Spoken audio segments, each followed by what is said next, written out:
Alright, and the beat goes on. Just like my boxing videos, everlasting.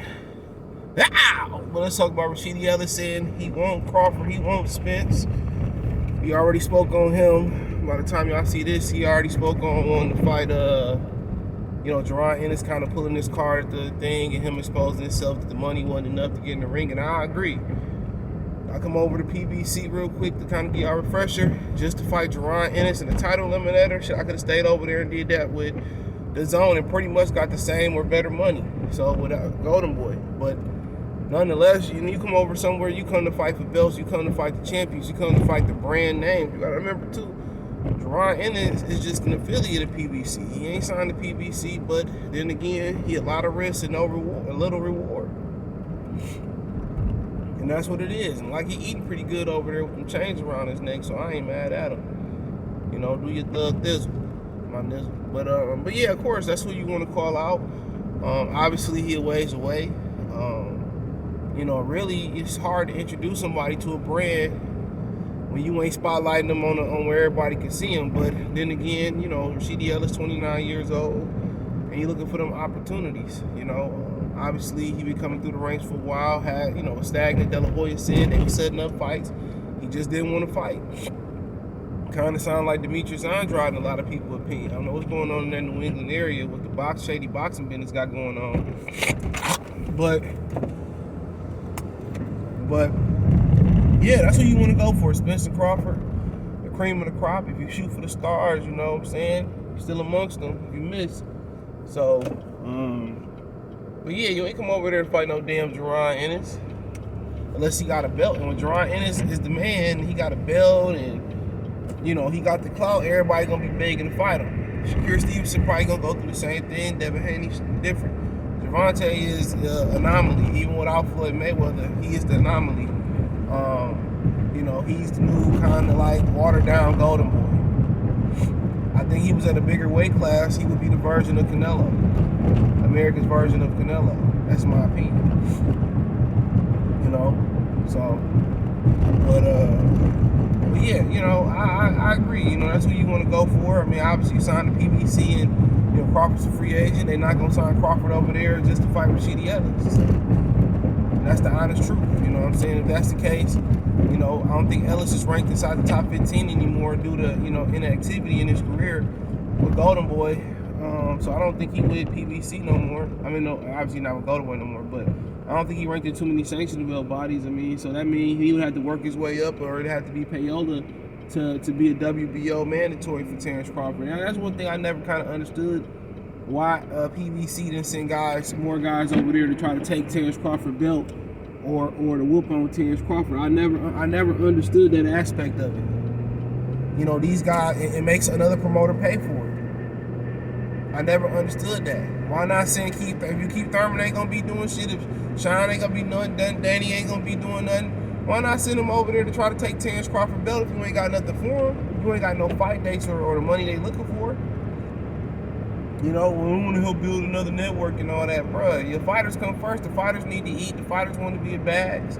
Now, if the fighters don't want to do it, get belts. If the fighters don't want to do it, the fighters don't want to do it. I understand.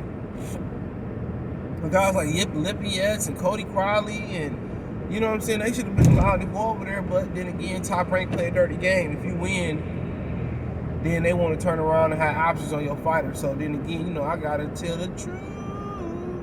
I'm just being honest. I gotta tell the truth.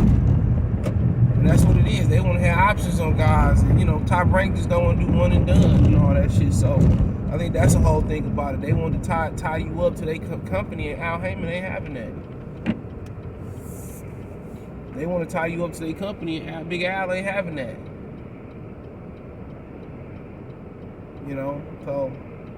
But yeah, if I'm Ellis, bro, of course, I'm looking for them type of fights, life-changing fights. But then again, he got to get in the public eye, man. He should be jumping on as many cards as he can. But then again, ain't too many cards over there, cooking right now. Shit, ain't no, your opportunity come on a pay-per-view that nobody gonna pay for. Let's keep it real. Everybody gonna stream. I guess with everybody streaming, I guess people will see him. But yeah, he got to work his way up to that. You know, and I don't think it's enough activity level to work his way up to that. I don't think they got enough dates to work his way up. PBC is the tickle of the twine away from going out of business. Real talk. They tickle the twine away from going out of business, bro. Real talk. Let me say that, dude, tickle the twine in basketball when you hit a swish. They'll swish, they'll all net swish away from going out of business, bro. And like my boy Nas say, it ain't hard to tell. It ain't hard to tell. So it's gonna be damn near impossible for Rashidi Ellis to get that exposure that he need to get to build, you know, for people to say, oh man, I want to see him. I like his highlight. I like his spin speed. I think he can get this guy a problem. Or that guy a problem. Teron Ennis having that issue. He not getting enough exposure. He not getting enough activity for fans outside the hardcore box community or the YouTube box community or the social media box community say, yo, we want to see more of him. And even if they did want to see more of him, it's impossible because they just don't have the television dates and the budget to accommodate that request.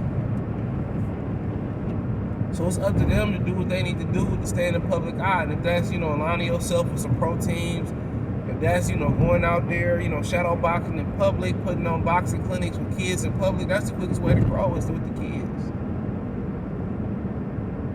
That's the quickest way to grow. Kids bring parents, parents bring money. That's the quickest way to grow.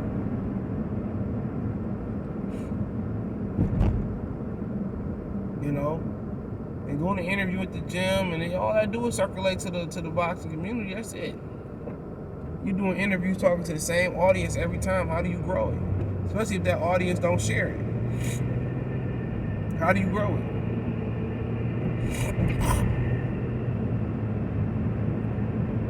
That's my thing about it. How do you grow it?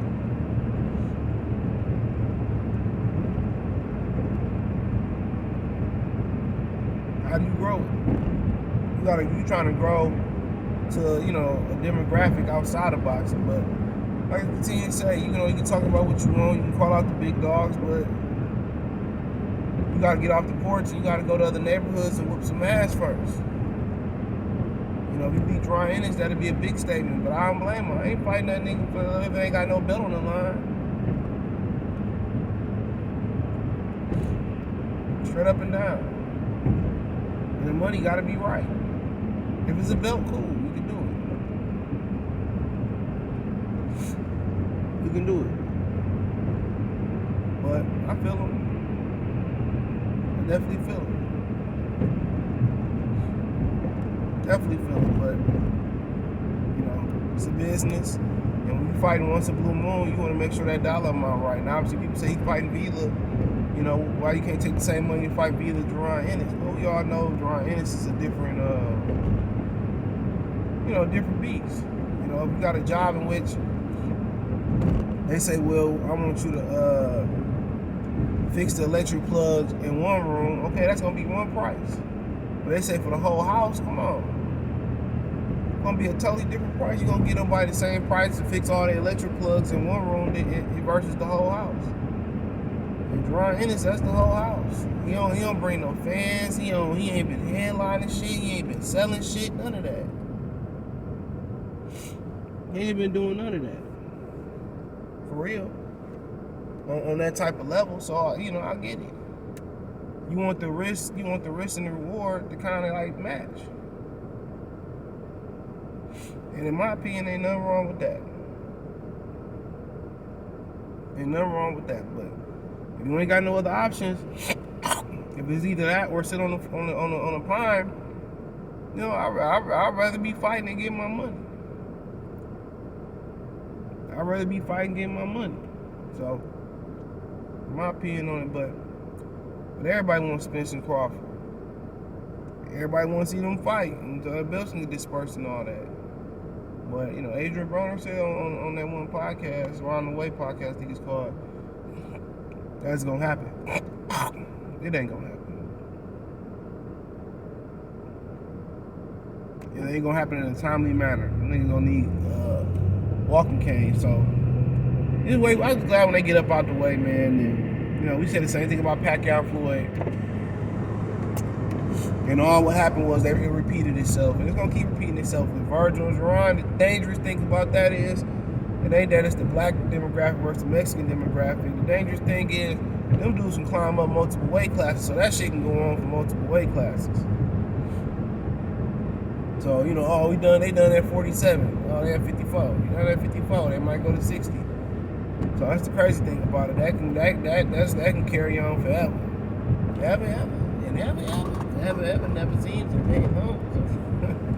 So yeah. But that's all I got, man. Thumbs up the video, share the video, subscribe to the channel. Next subscribe button is the bell icon button. Hit all notifications, increase your chance to get notifications. We go live or drop a video.